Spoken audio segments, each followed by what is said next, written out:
Hi, everyone. Harry here to follow up on a point I just made in passing yesterday, which is the importance of the 11th Circuit decision that went against Meadows yesterday for the ongoing immunity legislation from Trump. And actually, Meadows himself had it in mind. So there are implications, overtones, even flat out congruences between what the 11th Circuit had to say in holding that Meadows doesn't have a right to be in federal court and what another court would well say in holding, if they do, and this makes it more likely that they will, that Donald Trump doesn't have a right to immunity for the charges that Jack Smith has brought against him. All right, just quickly again on Meadows. Remember,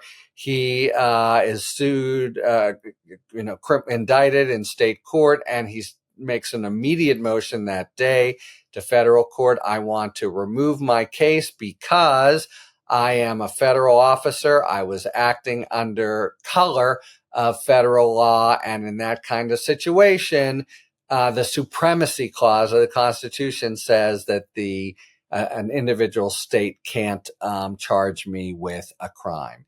And he lost in the district court, and now he's lost in the Court of Appeals, which is probably the end of the line. He had an automatic appeal in the 11th Circuit, and while he was pursuing it, the removal petition, they probably couldn't go forward in his trial in Fulton County. Now it's discretionary whether the Supreme Court takes up his case in a petition for certiorari, which he probably will file. And if it doesn't, that's the end for him. All right. But it's more important to note the real connection and overlap between saying I have a right to be in federal court on Meadows' part and Trump saying I have a right not to be tried in the first place because I'm immune, because I'm a federal officer. And actually, I think that was Meadows' strategy as well. He hoped to get removal and then once in federal court, argue for immunity. Why do you get immunity? You get immunity. First of all, it's not 100% clear. That's why the Supreme Court has been asked to decide it very quickly in a petition for cert before judgment. I think everyone here is aware of that Jack Smith has filed at the same time as the motion or holding is actually in the D.C. Circuit. So you have this really weird situation where parts of this case are in the District Court, parts are in the Court of Appeals, and parts are in the Supreme Court. In fact, the Court of Appeals yesterday set a briefing schedule, a very quick one, for the issue. And one of the three judges said, let's just hold off because let's figure out if the Supreme Court's going to take this case because that would change everything.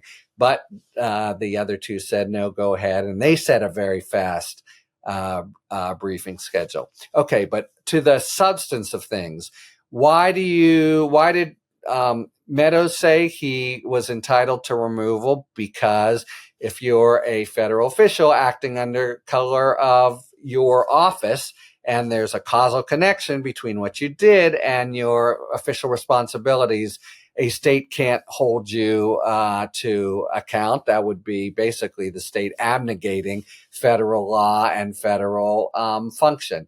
Okay. And why do you get immunity?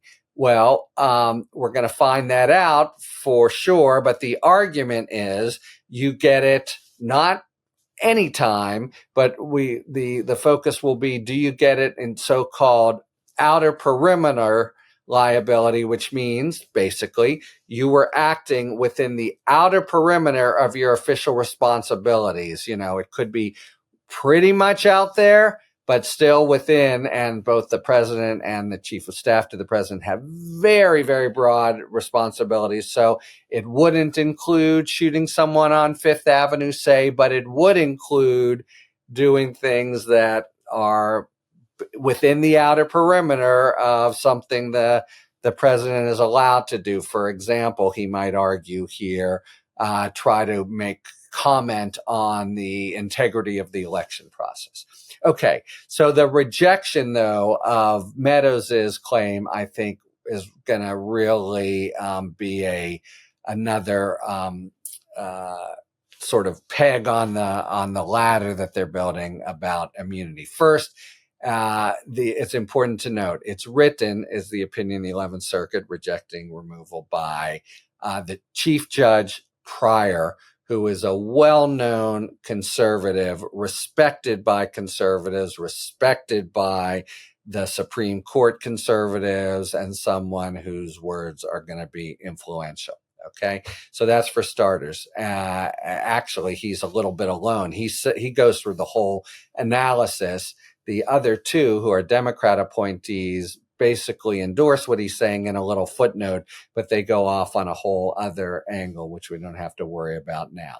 But so now go to the meat of the matter, and if you just go to the opinion, and we're going to link it for those of you who want to try this at home. We're linking the opinion to this YouTube, and you can see for yourself.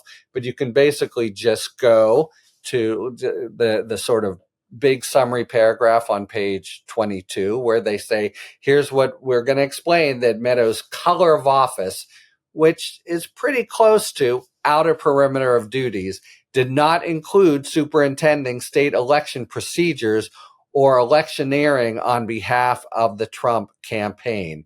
And that second half is really important because as broad as a president's official duties are, they don't include running for re-election. You might think they do. It's part of what presidents do, but it's well established, as the courts have put it. The Constitution is agnostic, doesn't care who's the president.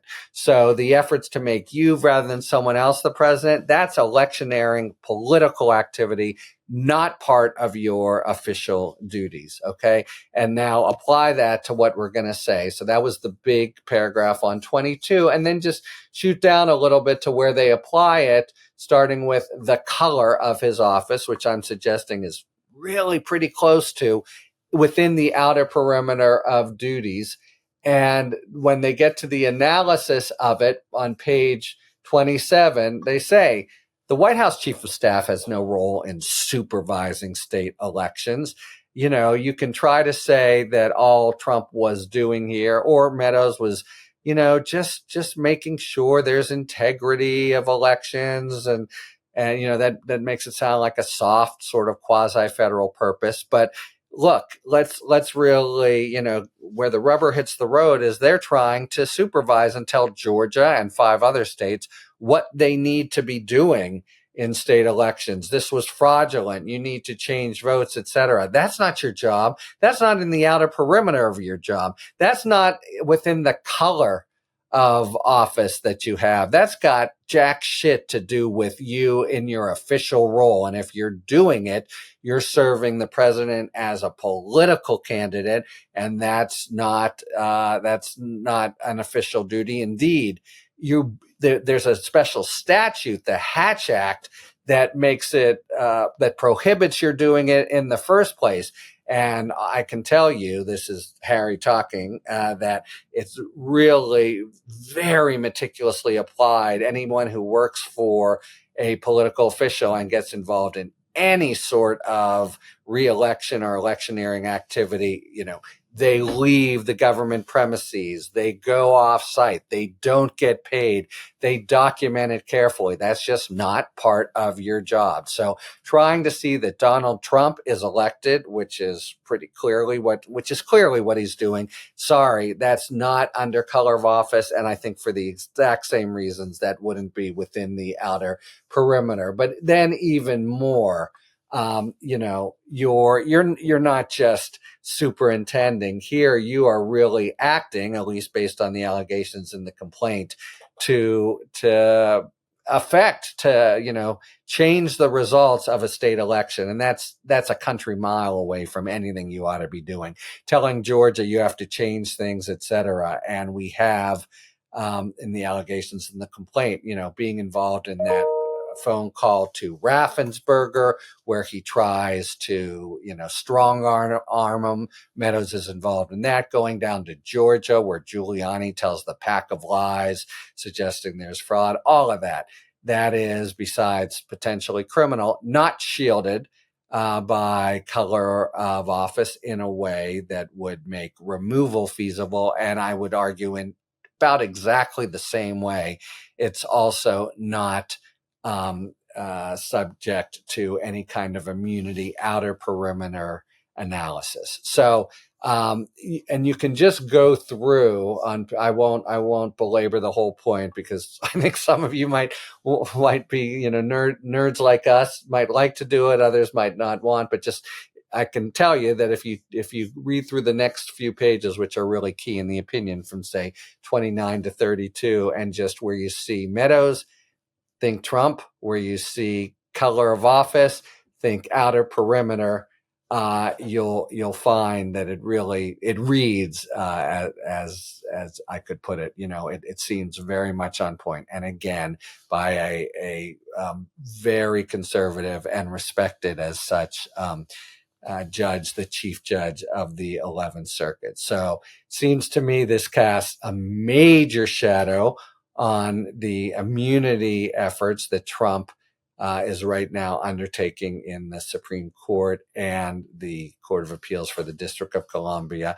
And it pretty much blows out of the water any effort by Meadows to say, please dismiss the indictment because I'm immune, having failed on removal. I don't think he's got any further to go on that road. So he, by the way, back to Meadows to finish up with him, is back in the hopper with the rest of the 15 or so defendants. There are a few who are still trying to remove.